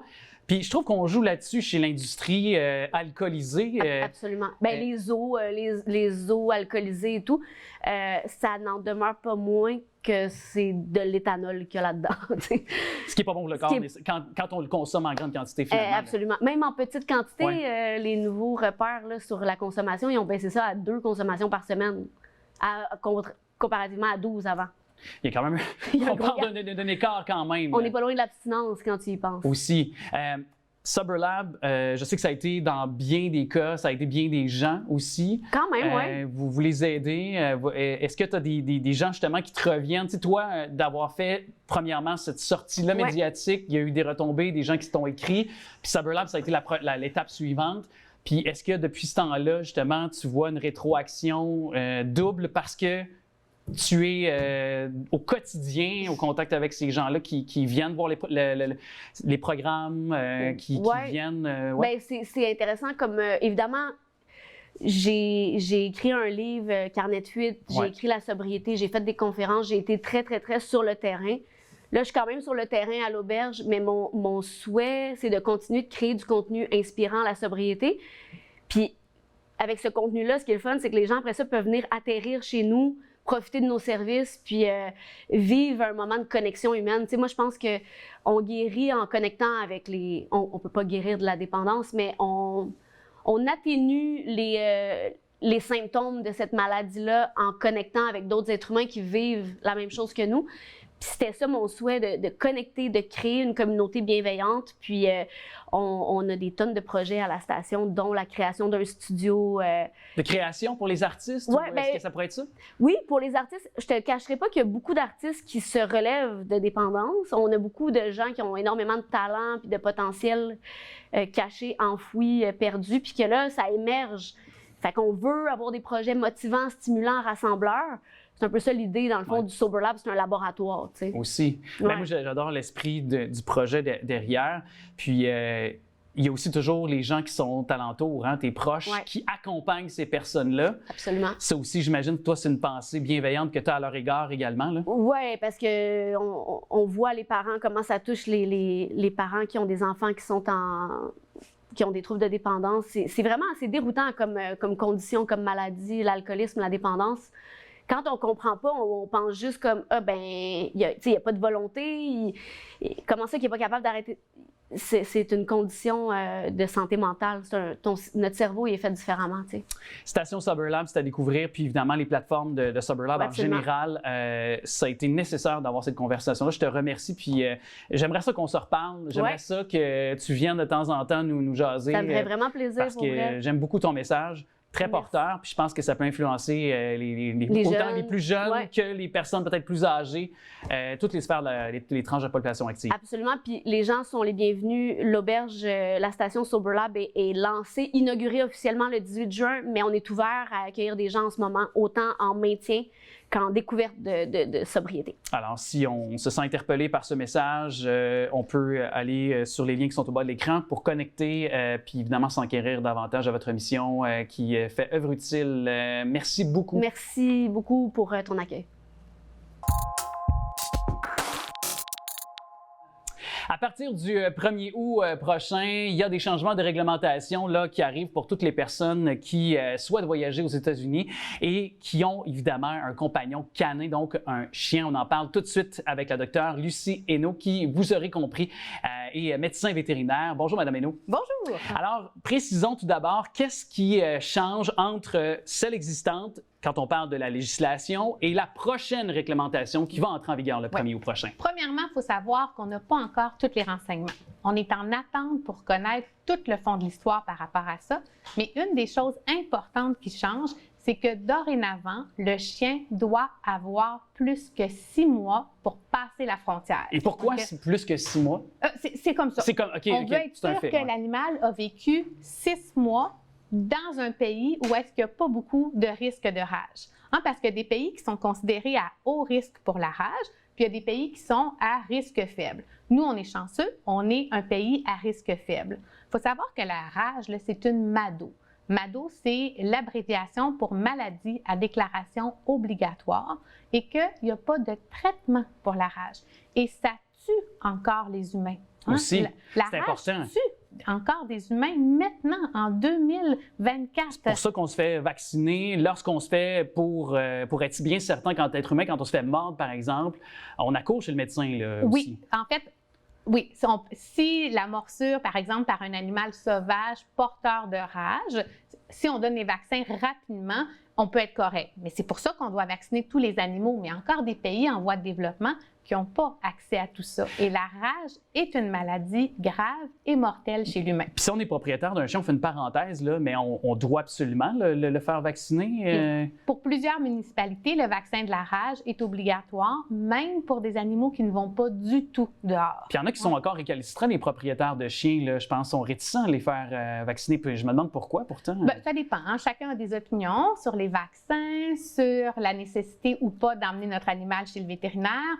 Mais oui, en théorie, on devrait vacciner notre animal dès qu'il va dehors ou même un animal complètement d'intérieur. On n'est jamais à l'abri, par exemple, qu'un chat s'échappe ou que, par exemple, il y a des souris dans la maison Aussi. et tous les petits mammifères peuvent être porteurs de Ouais. rage. Oui, puis d'ailleurs, là, on doit comprendre qu'on va aussi micropucer les chiens aussi Ouais, pour la aller aux États-Unis. Là. Oui, super important. La micropuce, c'est vraiment une petite affaire là, de la grosseur d'un grain de riz qu'on met sous la peau de l'animal. C'est vraiment facile, là, c'est une injection, puis c'est sans danger là, pour l'animal. Ça fait pas mal non plus quand on l'insère à l'animal. Peut-être, c'est comme une injection. OK. Là. Si tu as déjà eu une injection, on peut se dire que sur le coup, c'est pas la chose la plus fun du monde, mais en même temps, on peut le faire pendant que l'animal se fait stériliser, par exemple, ou si on a une sédation pour autre chose. Moi, tous mes animaux sont micropucés, là, puis ça va bien. Et super important, la micropuce doit être administrée avant le vaccin de la rage. OK? Parce que partout, sur tous les papiers de l'animal, c'est super important que le numéro de micropuce apparaît. Parce que là, à la frontière, ils veulent être sûrs à 100% qu'il s'agit de cet animal-là. C'est OK? ça, parce qu'il y a de la paperasse aussi à remplir. Ça peut être assez lourd, puis il faut le faire remplir par notre médecin vétérinaire. Oui, comme vous, bien, par c'est ça exemple. qu'on attend. On attend de savoir, là, le vétérinaire va être impliqué où exactement dans ce processus-là. Pour l'instant, on sait que les animaux qui ont séjourné seulement dans les 6 derniers mois dans un pays à faible risque, on sait on a dit la micropuce, on a dit le vaccin de rage, on a dit aussi d'avoir le dossier médical de l'animal des 6 derniers mois. Comme ça montre qu'il était vraiment dans ce pays-là. Puis, on veut aussi... Des photos, je pense. Les photos, exactement, que ça, on peut prendre nous-mêmes, puis aller télécharger le document qui est en ligne, puis vraiment tout le remplir. OK? Ça, c'est ce qu'on sait pour l'instant. Parce que c'est quand même, bon, des étapes qui sont nécessaires. Il y a la paperasse qu'on peut faire remplir, je le dis entre parenthèses, par notre médecin vétérinaire. Il y a des coûts aussi qui sont engendrés par le propriétaire de chien. C'est quand on peut parler de combien pour le vaccin, par exemple, les vaccins, les dépissages? Ça peut dépendre. Ça dépend surtout de quel vaccin on utilise, mais je dirais, là, pour les propriétaires, de compter peut-être entre 25 puis 40 $ pour le vaccin, plus l'examen. Et là, ça dépend si on parle d'un examen annuel. Je pense qu'un examen annuel, c'est autour de 120 $ ou si c'est une réévaluation parce qu'on a vu l'animal il n'y a pas longtemps. L'autre chose qu'il faut savoir, c'est que le vaccin doit être administré absolument 28 jours avant le départ. Ouais. Et là, on parle pour le 1er août, là, dans les grosses vacances. Fait qu'il faut le prendre, le rendez-vous. Et puis si il faut être sûr que ce ne soit pas non plus, que l'échéance n'arrive pas non plus quand il est question de vouloir partir aussi en voyage. Là, question de bien calculer nos choses. Ouais, c'est en plein ça que j'allais dire. C'est qu'on veut être sûr que l'expiration du vaccin soit pas pendant la durée où est-ce qu'on est à l'extérieur du pays. Fait qu'il faut que le vaccin soit bon tout ce temps-là. Mais là, est-ce que c'est encore plutôt difficile de prendre un rendez-vous avec les vétérinaires? Parce que je savais qu'à un moment donné, c'était difficile d'avoir des rendez-vous compte tenu qu'il y avait énormément de listes d'attente finalement. Oui, beaucoup moins maintenant.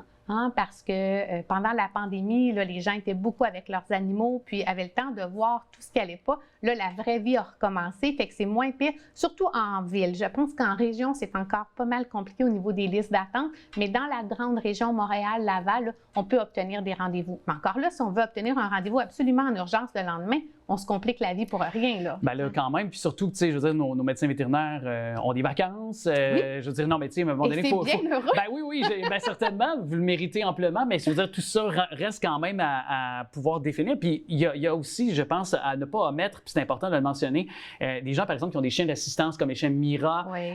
On doit s'assujettir, oui, dis-je, à les mêmes règles, tout ça, là. Oui, les chiens d'assistance, les chiens Mira, il n'y a pas d'exception pour eux autres non plus.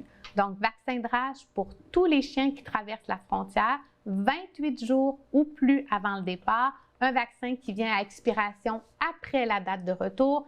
On prend le dossier, on s'assure que la micropuce est valide et surtout que le numéro de micropuce apparaît sur chacun des documents de l'animal. Un bon truc par rapport à ça, c'est que dans le dossier du vétérinaire, on fait écrire le nom de l'animal avec le numéro de micropuce au bout de son nom. Fait que ça apparaît toujours. Tu sais, comme par exemple, moi, un de mes chiens s'appelle Kobe. Bien là, il devient Kobe 922666, tout son numéro. OK, c'est facile. Fait que quand j'imprime, ça apparaît toujours avec son numéro de micropuce. Quand même un bon rappel, puis bon truc justement. Puis en même temps, bien, moi, je pense aussi aux éleveurs de chiens, là. Disons que ça vient de compliquer drôlement aussi leur quotidien à eux également. Là. Oui, bien là, on est en attente à savoir comment ça va fonctionner. On est en attente aussi pour savoir exactement quel papier le médecin vétérinaire va devoir remplir. Ouais. C'est sûr que pour l'instant, il y a beaucoup d'incertitudes, il y a de l'inquiétude, une charge de travail de plus, des coûts pour le propriétaire. On attend. Alors, sur Flair et compagnie, je pense que c'est votre blog. D'ailleurs, on peut avoir de l'information supplémentaire là-dessus. Exactement. Le web magazine Flair et compagnie qu'on peut suivre sur flairetcompagnie.com. On a un article qui est paru cette semaine exactement avec tous ces détails-là. Alors, si vous voulez donner suite avec du contenu qui est évidemment qui peut porter plus loin la conversation, Dr Lucie Hainaut, médecin vétérinaire, merci beaucoup d'être venu apporter ces précisions nécessaires pour tous ceux qui veulent traverser la frontière durant les prochaines semaines si on veut s'éviter les ennuis. Je pense que c'est nécessaire de s'y porter puis de connaître toutes les règles. Merci beaucoup. Ça a été un plaisir. Bonnes vacances aux amis des animaux. Oui, bonnes vacances. C'est un artiste qui assurément gagne à être découvert. Il rock le country en français et je me fais plaisir. C'est Gab Forêt qui est là après avoir lancé son premier album vendredi dernier. Salut! Salut, ça va bien? Ben oui, c'est tout chaud. On a la chance de t'avoir quelques jours plus tard. Comment tu te sens? Parce que ça a été quand même assez rapide, le travail de cet album-là. Ah, ça n'a pas d'allure. Beaucoup de journées qui finissent plus à faire de la musique. Puis ça a été tout un processus, vraiment. Là. Parce que j'ai une Véronique Labbé, qui est une artiste country, que les gens peuvent connaître, qui est aussi gérante de bien des artistes, dont toi, qui me glissait comme ça, que ça a pris 6 mois seulement. Ah, ou à peu près. Et même moins. Et même moins. 6 mois de travailler ensemble, moi puis Véro. Puis après ça, je pense qu'on est rentré pour un EP, fait qu'un genre de petit album, tu sais, de quelques chansons. Puis sur un 10 cents, on s'est fait dire « Hey, non, on fait un album, let's go ». Puis après ça, l'album, en fait, s'est fait en 2 semaines, la création de l'album. Fait que finalement, dans 2 semaines, ça a été comme peut-être demain. Ah, exactement. D'ailleurs, vous avez changé de titre parce qu'au début, c'était On est mêlés. Puis là, vous avez changé pour peut-être demain. Ouais. Pourquoi il y a eu un changement comme ça? Ça explique le premier nom, On est mêlés. C'est un peu ça. C'est que je suis un peu comme ça. C'est ça, exact. Je pense que tout s'est tellement fait vite que, bon, ça nous prend un nom d'album. Quelle tune qu'on verrait comme étant la chanson un peu, tu sais, identitaire de l'album. Identitaire, oui, qui amène l'énergie du reste de l'album. Puis on aimait beaucoup On est mêlés. Ma gérante, Véro, riait beaucoup avec ça, le fait que je suis mêlé dans la vie. Puis ça la faisait bien rire. Puis on trouvait que c'était une bonne idée. Puis quand on a commencé à travailler avec Doug Saint-Louis, puis qu'on a fait d'autres chansons pour l'album, puis on a fait Peut-être demain que moi, j'aimais beaucoup la chanson. J'avais comme un petit coup de cœur avec. J'ai eu un coup de cœur sur Doug Saint-Louis. J'ai travaillé aussi avec Adamo sur ces chansons-là. Fait qu'on a eu vraiment du fun. Puis j'étais comme, ça prend quelque chose qu'on a travaillé les trois. Puis On est mêlés, c'était une tune que j'avais écrite plus seul. Puis je voyais pas l'album s'appeler. Je le voyais, mais je le voyais encore plus s'appeler Peut-être demain. Fait qu'on a été avec ça. Tu as parlé de gens comme Doug Saint-Louis qui ont été notamment tes acolytes de création pour l'album aussi, le mener à terme. Mais en amont de ça, si je remonte un peu, parce que c'est un peu comme ta première carte de visite personnelle avant de t'avoir vu sur des projets où tu étais au devant de la scène, mais avec plein de gens aussi. Mixmania, ça a été dans ta jeunesse. La Voix aussi, plus loin, une autre émission populaire de musique sur des tribunes. Comment ça a nourri l'auteur, compositeur, interprète en toi, ce cheminement-là, tout au long de ta vie? Ça m'a fait goûter à beaucoup de trucs différents. Puis je pense que j'en avais besoin de savoir où est-ce que je veux m'en aller, puis de test the water un peu, là, si je peux me permettre de... Touche à l'eau un peu, savoir quelle couleur ou quelle température elle est. Exact. Puis ça m'a aidé à m'enligner. Puis quand parce que moi, j'ai tout fait. J'ai fait du rock, j'ai fait du métal quand j'étais plus jeune, j'ai fait du hip-hop. T'as le look du métal, en tout cas. J'ai un peu de tout. Puis je pense que c'est ça qui fait mon identité aujourd'hui, c'est que même dans mon album, tu l'entends que j'aime beaucoup de styles. Je pense que tu le vois, puis ça se ressent que j'aime aller chercher un petit truc de tel style, un petit truc de tel style. Puis c'est ce que ma carrière, si on veut, là, dans les concours, Mixmania, La Voix et tout, m'a fait découvrir beaucoup sur moi-même. Oui, puis tu es un artiste dans l'âme, parce que là, il faut dire que c'est pas juste pour être beau bonhomme auprès de la gente féminine, mais tu es tatoueur dans la vie, tu es un artiste tatoueur aussi. Oui, je suis tatoueur depuis 4 ans, environ 4-5 ans. Oui, temps plein, c'est ce que je fais, c'est ma job, vraiment. Là. Aussi, fait que tu sais, je veux dire, de créer, d'imager quelque chose, de partir d'une feuille de papier, de le matérialiser, de le dessiner, je sais que c'est complètement différent de raconter différent, mais c'est très proche aussi. Là. C'est même que je trouve que la musique est encore plus... abstrait que le tatou, parce que le tatou, contrairement à ce qu'on pense, on a quand même des directions qu'on va suivre. On a un dessin, on va se faire quelque chose, on a un genre un esquisse, on a quelque chose. Puis tu sais, quand tu passes sur une chanson, c'est vraiment une feuille blanche, tu sais, vraiment. J'ai pas un client qui me dit comme un client de tatou, je veux à peu près ça, je veux à peu près ça. C'est moi, qu'est-ce que j'ai envie de dire en ce moment là. Est-ce que c'est plus peut-être pour toi d'exhiber un tatou que tout le monde voit ou une chanson? Qu'est-ce qui est le plus compromettant? Chanson. Une chanson? Pourtant. Ouais. Ben mes tatous, veux pas, sont devenus... C'est vraiment pas poche, là. Moi, j'aime ça de même. Mais sont devenus de moins en moins personnels, je pense.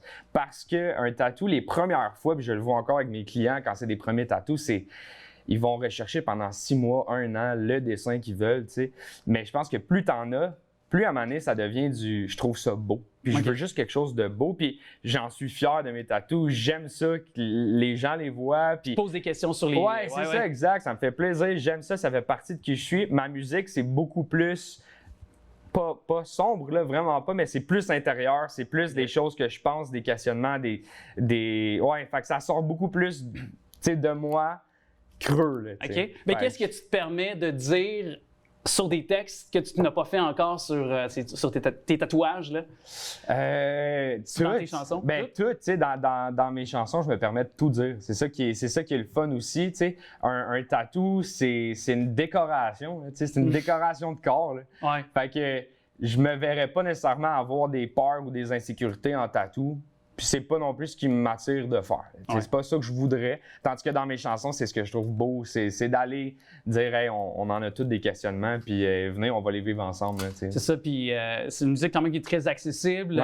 Tu as écrit pour d'autres aussi. Tu as écrit pour Laurence Saint-Martin qu'on a reçu. Je fais le lien parce qu'on l'a reçu récemment, cette même émission, pour votre information. Fait que les gens sont déjà témoins de son talent, mais aussi de la contribution que tu as pu faire.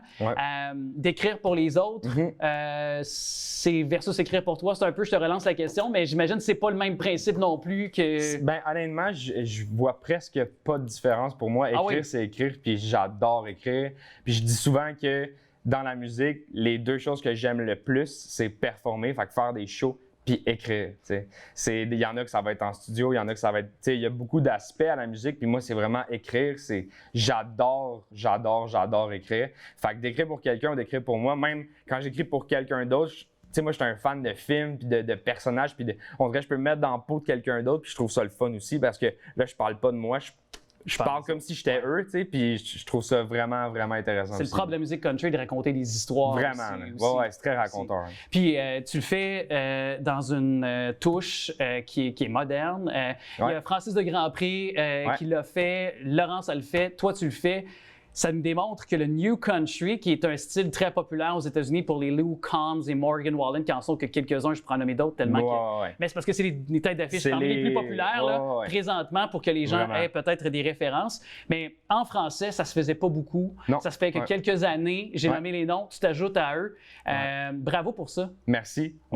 J'apprécie. Ben, tu sais, pour moi, c'est tellement c'est le plus beau style, c'est la plus belle musique. Le country en général, j'adore. Musique du peuple. C'est fou, ça amène tellement, c'est tellement familial. C'est plus que de la musique, c'est des valeurs. C'est tellement incroyable comme musique, c'est la simplicité, c'est de vivre la vie simplement puis bien. Fait que je suis content que ça prenne de plus en plus d'ampleur au Québec aussi. On le voit justement, t'en as nommé. Les festivals, c'est de plus en plus, les gens y vont, il y a du monde, on les voit, là, puis les gens nous écoutent, puis c'est vraiment le fun. Puis de le faire aussi en français, que les gens aient l'intérêt aussi de voir la musique en français. Tu sais, on a un Matt Lang au Québec qui chante en anglais, mais je veux dire, il y a une filière francophone aussi dont tu fais partie maintenant. Fait que, et là, d'ailleurs, parlant de festival, parce que tu vas te promener, première partie de Laurence, Francis de Grandpré, je pense aussi. Oui, exact. Ben, Francis, j'en ai déjà fait. On a commencé au printemps. Fait qu'on a fait beaucoup de shows ensemble. Laurence, j'ai commencé il y a quelques semaines à son lancement à Montréal. Mais ça se continue, là. Ça se continue encore. C'est sûr que cet été, là, j'ai beaucoup de festivals. Fait que ça va être... En fait, tout le monde, on se met dans les festivals plus. Fait que moins de première partie l'été, mais à l'automne même, on va poursuivre avec Francis, avec Laurence, en salle. Mais beaucoup de festivals, j'ai vraiment hâte. Cet été, j'en ai déjà fait un, puis j'ai hâte au prochain. Le son country, pop, rock, qui te va tellement ravir. T'as emmené ta guitare? Oui. On va te garder certainement pour une perfo. Tu veux nous faire ton extrait radio? Je vais faire, Toujours mieux en solo, qui est le premier extrait radio de l'album, peut-être demain. Et peut-être nous raconter la genèse de création avant de nous la présenter? Solo, Toujours mieux en solo, ce que je l'appelle tout le temps solo, c'est comme devenu son petit surnom. Son petit nom, c'est ça. Solo. Toujours mieux en solo, je l'ai écrit pour... pas nécessairement dans des relations de couple, parce que c'est drôle parce que je me fais souvent demander toi tu dois être célibataire, tu sais, que ta tune toujours mieux en solo, que tu parles un peu de break-up et tout, puis non, tu sais, je suis en couple depuis 6 ans et demi avec ma blonde, on est super bien, puis c'est que oui, ça marche pour les couples, cette chanson-là, mais ça marche pour n'importe quelle relation qui est peut-être un peu toxique. Des fois, on se dit, je peux pas abandonner cette personne-là ou je peux pas me détacher de cette personne-là parce que je peux pas y arriver tout seul. Ben, c'est un peu une tune pour dire t'es capable, t'es bien tout seul, puis tu vas voir que tu vas être bien mieux sur le long terme seul. Fait que c'est un peu ça, là. C'est une tune d'encouragement, puis de dire let's go, t'es capable. C'est vrai qu'il vaut mieux être tout seul qu'avec... mal accompagné. Ben, mal accompagné, ça c'est vrai. Mais avec toi, on l'est clairement et on t'écoute à l'instant. Évidemment, restez là pour la performance. C'est notre invité, Gab Forêt, à l'instant pour sa chanson Toujours mieux en solo.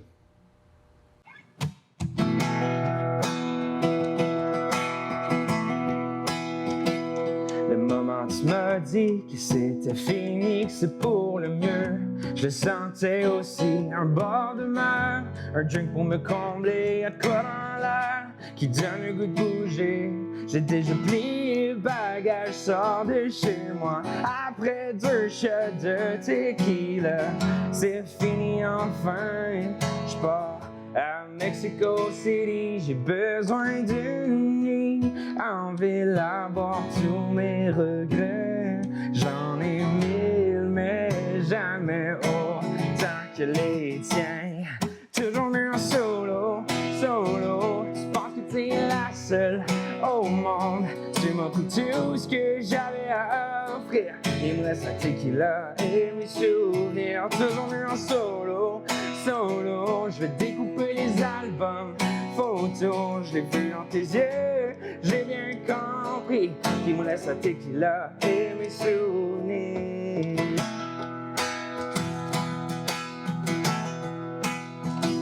Tu penses que je suis parti, que ça m'a détruit, les larmes aux yeux dans le bac du taxi. Mais pour te plaire, j'ai essayé de changer les soirs de guerre, les bouteilles brisées. J'ai guillé sur mon orgueil pour toi. Après 2 shots de tequila, c'est fini enfin. Je pars à Mexico City, j'ai besoin d'une nuit en ville à boire tous mes regrets. J'en ai mille, mais jamais autant que les tiens. Toujours mieux en solo, solo. Tu penses que t'es la seule au monde. Tu m'as pris tout ce que j'avais à offrir. Et moi, ça tequila et mes souvenirs. Toujours mieux en solo, solo. Je vais découper les albums, photos. Je l'ai vu dans tes yeux, j'ai bien compris. Il me reste un tequila. J'ai besoin de vrais cowboys dans mon cercle d'amis. Qu'on se lance des roches, qu'on se mette au tapis. J'ai pas peur d'être solo dans la vie. On pack le truck, on s'en va faire du bruit. Toujours mieux en solo, solo. Tu penses que t'es la seule au monde. Tu m'as pris tout ce que j'avais à offrir. Il me reste un tequila et mes souvenirs. Toujours mieux en solo, solo. Je vais découper les albums, photos. J'ai vu dans tes yeux, j'ai bien compris. Il me reste un tequila et mes souvenirs. Yeah.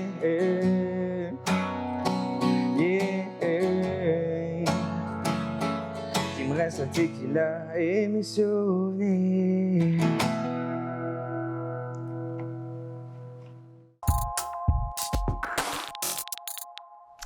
C'était l'un des films que j'attendais le plus cette année. J'ai bien hâte de voir ce qu'il en a pensé, soit de Furiosa, Mad Max, Sega. C'est Nicolas Vincent Poirier. Salut! Salut Alex! Verdict? C'est excellent. Je suis d'accord. Je suis complètement d'accord, mais moins bon que celui de 2015. Je ne sais pas si tu en arrives à la même conclusion. Très différent de celui de 2015, parce qu'en 2015, Fury Road, il y avait de l'action non-stop. Un rythme infernal. Ça n'arrêtait jamais. Ouais. Donc, évidemment qu'on s'attendait à quelque chose de semblable avec Furiosa, et bon, c'est pas du tout ce qu'on a eu. Et il ne faut pas oublier, Furiosa, c'est le plus long film de tous les Mad Max, c'est-à-dire ça, c'est le 5e film de Mad Max, et celui-ci dure 2h28. On dit Mad Max, mais il n'y a pas Mad Max dans ce film-là, c'est dans l'univers de Mad Max. Et George Miller, je trouve que c'est un génie d'avoir pensé à ce film-là et de l'avoir fait de cette façon-là. Et je t'explique pourquoi, Alex. Ça a pris 15 ans pour développer le scénario de Fury Road. Et à partir de là, quand on développe un scénario comme ça, avec un personnage comme Furiosa, il faut qu'on développe un peu le personnage. OK? Donc, l'approfondir un peu, là. Exactement. Il y a beaucoup de personnages que George Miller, comme ça, a pu approfondir avec le temps qu'il y avait. Et Furiosa, ce film-ci, la base du scénario, l'histoire au complet, avait déjà été écrite avant même que Fury Road, le tournage commence. Donc là, c'était ce que George Miller avait besoin, une espèce de bible de cet univers-là. Et là, ce qui se passe, c'est que, on parle tout le temps de spin-off, d'univers cinématographique. Eh bien, c'est pas mal ça qui s'en vient, je pense. Il y a personne qui l'a dit jusqu'à date officiellement, mais c'est ce qu'ils vont être capables de faire avec l'univers de Mad Max. Mad Max, c'était le personnage central, et là, tout à coup, on développe des personnages complexes, que ce soit Furiosa, que ce soit Dementis, le méchant du film interprété par Chris Hemsworth. Qui est d'ailleurs solide. Il est excellent. Il est excellent. Donc, George Miller est en train de bâtir quelque chose que maintenant, on n'a plus du tout besoin de Mad Max pour ce type de film-là. Et on ne sent pas que c'est forcé. Il y a tellement de films comme ça, là, on sent que, OK, il faut faire... On presse le citron. L'univers cinématographique de quelque chose. Pourquoi? Bien, parce que c'est de la business. Puis, il y a une chose qui est encore détectable dans celui-là, et je vais inclure celui de 2015 parce qu'on avait vu en 2015 qu'on avait remporté des Oscars pour le montage, la direction artistique, les costumes, les maquillages, la coiffure. On s'en souviendra de ça. Et je trouve qu'encore là, dans cet élément apocalyptique, on a encore un univers, une direction photo magnifique dans le sable, c'est aride. On dirait qu'en tant que cinéphile, on se sent avec eux dans ce besoin de trouver l'endroit, le jardin d'Éden, si je peux dire. Là. Et on se sent avec eux, ni plus ni moins. Puis les paysages sont magnifiques, vraiment. Visuellement, en effet, tu as raison, c'est magnifique. Les effets spéciaux, des fois oui, des fois non.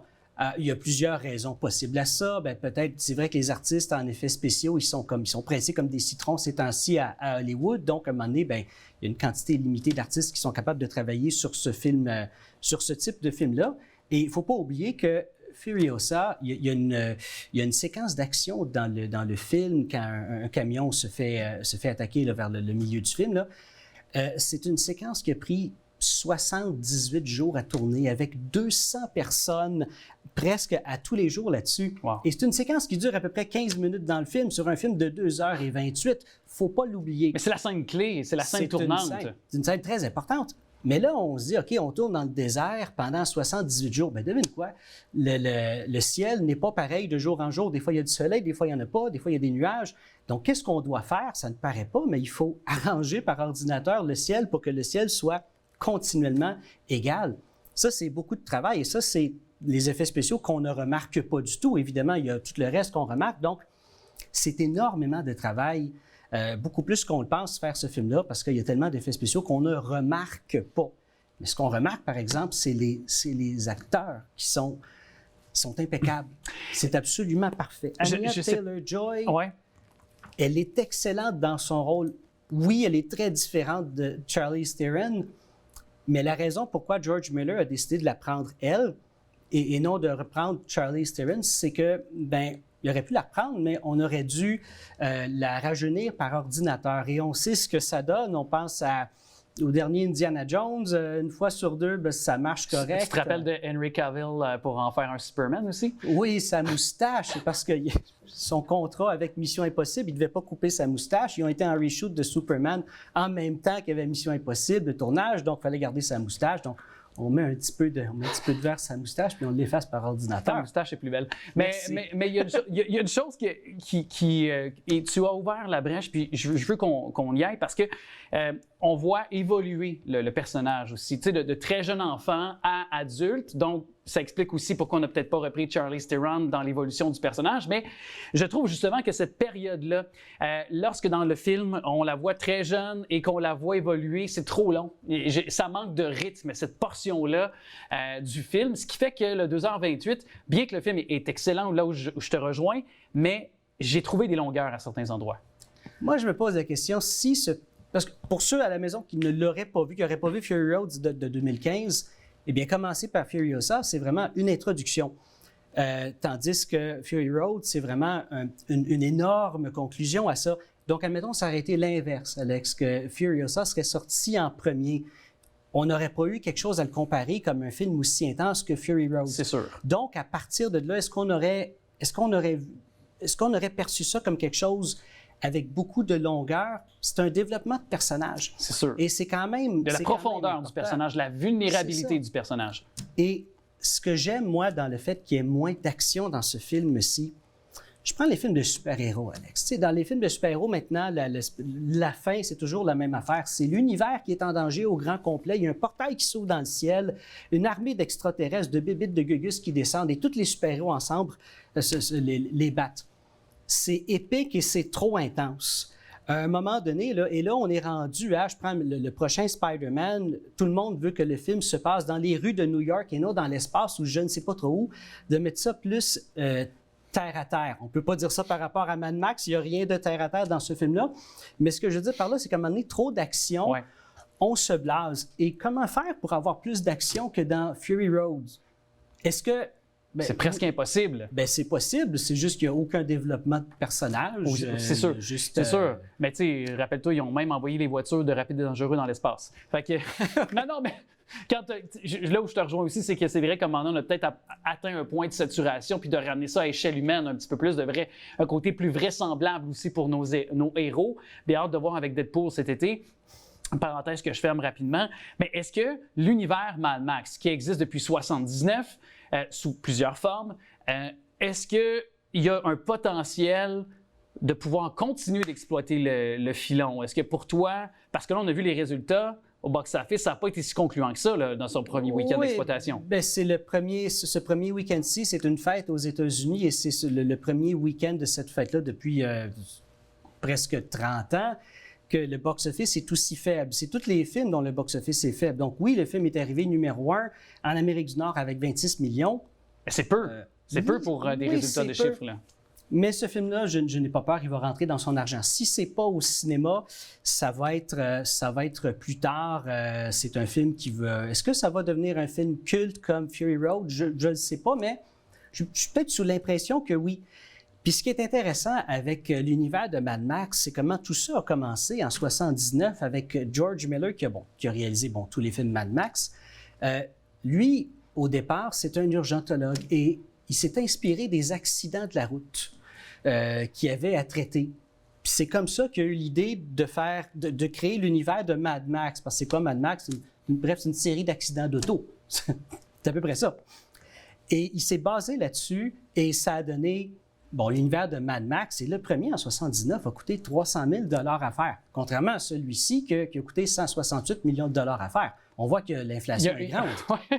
Ça fait sentir, en tout cas. Exactement. Et dans le bon vieux temps, Alex, en 1979, eh bien, les extras, maintenant, aujourd'hui, on est obligé de les payer. Mais dans le bon vieux temps, Alex, en 1979, ces gens-là, dans le film Mad Max, ils étaient payés en bière. Ils étaient payés en bière. Pour vrai? Oui.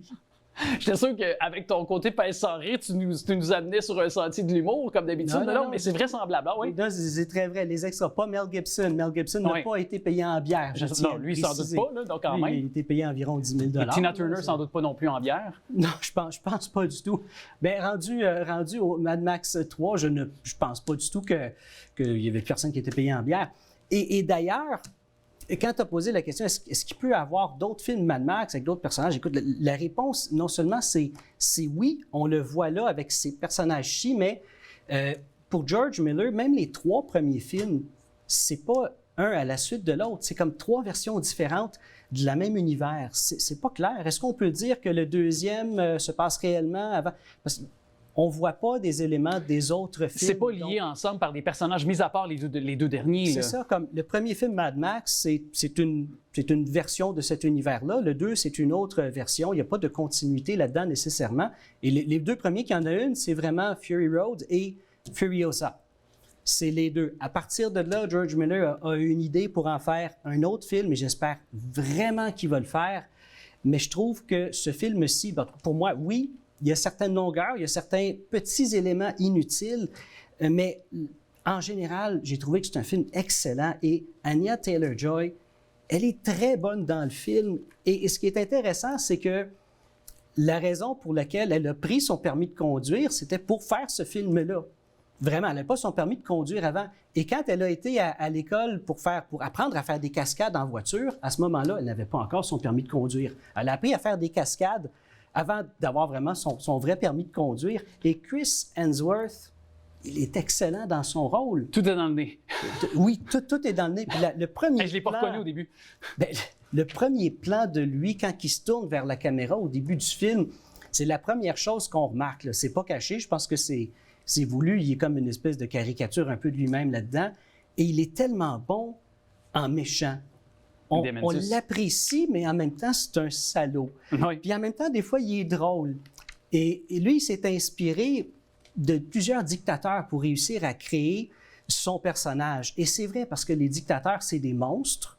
En même temps, ils sont charismatiques. Donc, pour ça que lui, là, il est vraiment excellent dans son rôle. Et je devrais être autoritaire le temps de juste 2 secondes pour te dire qu'on doit terminer là-dessus. Mais je te réinvite la semaine prochaine, bien sûr, pour un autre film. Merci d'être venu me présenter ce film-là encore une fois devant ton éloquence. Je suis admiratif, mon cher. Merci beaucoup, Alex. Ça fait plaisir. Hey, salut. Salut. Je vous remercie d'avoir été là. Vous voulez rattraper notre contenu, nos émissions, notre chaîne YouTube, faire également valoir votre point. Vous avez des questions, des commentaires aussi. Notre page Facebook est toujours là pour vous répondre. Je veux aussi saluer les artisans de cette émission, que ce soit à la recherche Sophie, également Alain, Simon, Daniel, Jacques et Lucette. Merci énormément, vous, d'être là à chaque semaine. Une autre façon de nous appuyer, c'est de jouer au bingo à 9h30 les dimanches et on est le début du mois de juin, ce qui veut dire le premier bingo du mois. Ça veut dire encore plus d'argent dans vos poches. 4 000 $ au total, 2 500 $ pour la carte pleine. Je vous souhaite une belle semaine. À très bientôt.